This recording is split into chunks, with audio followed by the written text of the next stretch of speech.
10-Minute Jazz Lesson Podcast, episode 329.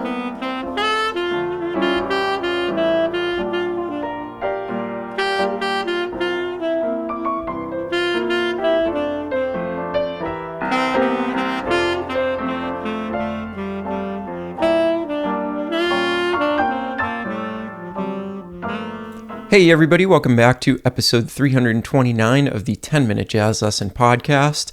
So happy to have you back in, and this week we are doing our Tune of the Month, and we are officially ending our series on the great Charlie Parker. I don't know about you, but I've learned a lot through this series. Diving back in and creating these episodes has really reminded me just what a great player Charlie Parker is and how much he has to teach us. A lot of these concepts that I've been talking about with you, I've studied a lot in the past, so it's great to just get back into them. And we're going to kind of bring everything to a close in this episode. So before we jump into the show, just a reminder, this is a listener-supported podcast, which means it's listeners just like you that keep us in business. And we do that in the form of a small monthly donation through the Patreon platform. In return for that donation, you do get a PDF and audio examples with every single episode that we put out. And that is how we keep the episodes coming at you and keep the lights on here at the 10-Minute Jazz Lesson Podcast. So to find out more and to sign up, go to 10minutejazzlesson.com, click on one of the Patreon banners, get yourself signed up today for instant access. Quick shout out to some new patrons this week. Thank you to our new $5 patrons, Lachlan and Lauren. And thank you to our new $3 patrons, Tim Patchen, Will, and Austin. So glad to have you as part of the 10-Minute Jazz Lesson family. And of course, to everybody over there that's been supporting the podcast this entire time. Thank you. We could not do this without you. So again, 10minutejazzlesson.com. Click on one of the Patreon banners. Get yourself signed up today. All right. So I have chosen as the tune of the month a great Charlie Parker composition, one of my favorites, Yardbird Suite. And what I tried to do when I was writing this particular etude is just kind of channel all of the things that we've talked about over the last 2 months. So what you're going to see is a bunch of different devices. And I hope what I've done is created an etude that sounds a little bit like Charlie Parker, but with my own spin on it. And of course, that's what we should all be striving for in our solos, is to take our influences, take the great jazz musicians that have come before us, and put our own spin on what we've learned from them. And I think that this etude kind of demonstrates that. I spent a long time on it, really tried to pack it with information. And this one chorus has a lot of the Charlie Parker stuff, plus a little bit of my own approach to playing jazz and the way that I think about playing over changes. So your challenge is going to be to play through this etude, but then go back through it with a fine-tooth comb and figure out what is going on. So I want you to really analyze this etude, figure out what things you recognize from all of the concepts that we've talked about over the past 6 episodes, and see if you can start to pick those out. See if you can start to recognize those and how quickly you can recognize a lot of those different devices that we've talked about over the past 2 months. Now, some of them will be really obvious, things like some of the rhythmic ideas that we've talked about, in particular things like triplets, 16th note triplets. Those are going to stand out to you because they look different on the page. Some of the other things that we've talked about, such as the different textures going back and forth between horizontal and vertical playing, talking about some of the enclosure ideas that we've talked about, some of the chromaticism, those are going to be a little bit harder to find, and you're going to have to dig a little bit deeper. You're going to have to ask a little bit more of yourself when you're trying to find those, but they're all in there. And that's really my challenge to you, is take the time to find all of those different things that are going on in this etude. So let's start by listening to it real quick, and then we're going to talk about the chord structure for Yardbird Suite, talk about the form. But here's the etude first.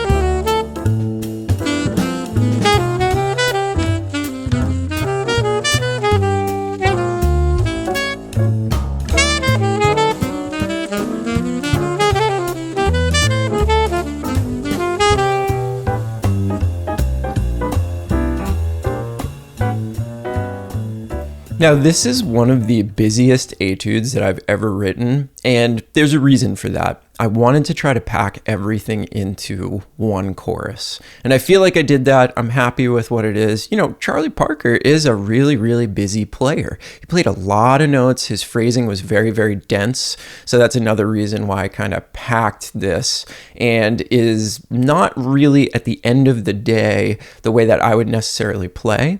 I'm really trying to emulate this great artist that we've been studying all month here.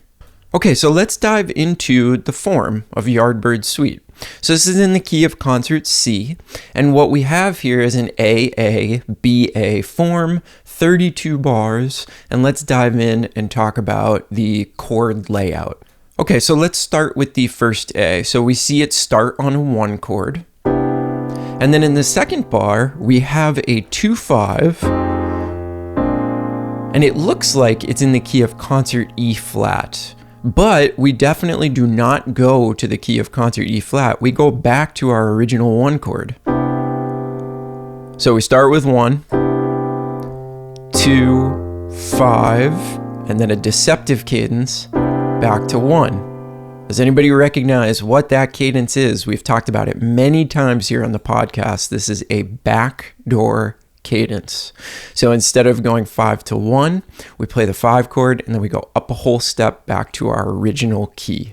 All right. So then in bar 3, we're on the 1 chord. Then we move down a whole step to a concert B flat 7 chord, and then down to the 6 chord, concert A7. So that B flat 7 chord in the second half of measure 3 is a passing chord that we're using to get to the 6. So again, we have 1, passing chord, down to the 6. Really nice passing chord there. So what do we have so far? 1, then we have our backdoor cadence, back to 1, passing chord, down to the 6. And then in bar 5, we have a 5 of 5 chord in place of a regular old 2 chord, and then we go to 5. And then again, this is kind of a deceptive cadence because instead of going to 1, we have a quick 3, 6, 2, 5 that leads us into the 1 for the second A, right? So instead of actually resolving, what we're doing is, and this is a very common thing, we're propelling ourselves into the second A section. Now, the second A section is exactly the same, except it does resolve. If you look at measure 15, we do come to that 1 chord.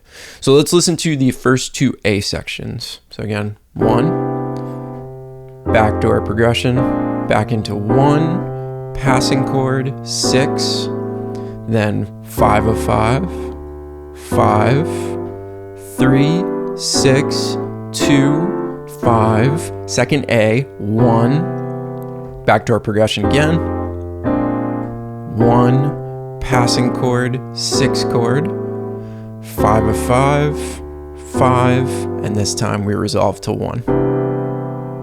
So there's your 2 A sections. Now we need to talk about the bridge. So you'll notice at the end of the second A section, we have this concert B7 flat 9 chord. And what that's doing is that's setting up a modulation to the key of concert E minor, which is where we start the bridge. So in measure 17, concert E minor, and then we have a 2-5 in that key, back to E minor. Now we see a concert A7 chord, which is because we're modulating to the key of concert D minor. And that concert A7 chord is the 5 of D minor. And then in bar 22, we have a 2-5 in that key of D. But now we see it turn into a major chord, right? It's actually a 5 of 5 in the key of C major. And then we see a 2-5 that brings us back to our final A section. Now, I just said a lot. I went through that really, really quickly, that bridge. So let's go back over it. So in measure 17, we're in the key of E minor now. Then we have a 2-5, back to the key of E minor. Now we have a 5 of D minor. Then we drop into the key of D minor. Then we have a 2, 5 in D, but we're going to D major. And then we have a 2, 5, back to the key of C. So hopefully you followed that. If you need to go back and listen to that little section again, go ahead. But it's really not that complicated. Think about the bridge as being first in the key of concert E minor, then in the key of concert D. And you'll be able to figure out what's around those chords without too much trouble. Okay, so now that's all that's left for you is to, first of all, learn the etude on your instrument, be able to play it. And then I want you to go through and really rip that thing apart. Figure out what's happening harmonically, figure out what devices I'm using, try to identify the Charlie Parker stuff, the stuff that I kind of stole directly from him, and then figure out what I'm doing in my own voice around that stuff. Okay, so let me know if you have any questions. Remember, you can get this etude and a backing track and a demo of the etude all over at Patreon, 10minutejazzlesson.com. Click on one of the Patreon banners and you can get all that stuff downloaded instantly right after you sign up. Hope you're all doing well out there. I hope you all enjoyed listening to this series as much as I enjoyed making it, and I'm looking forward to studying the music of many, many other artists here in the coming months and years. So here's the etude one more time. Have a great weekend, and we'll see you next time. Bye, everybody.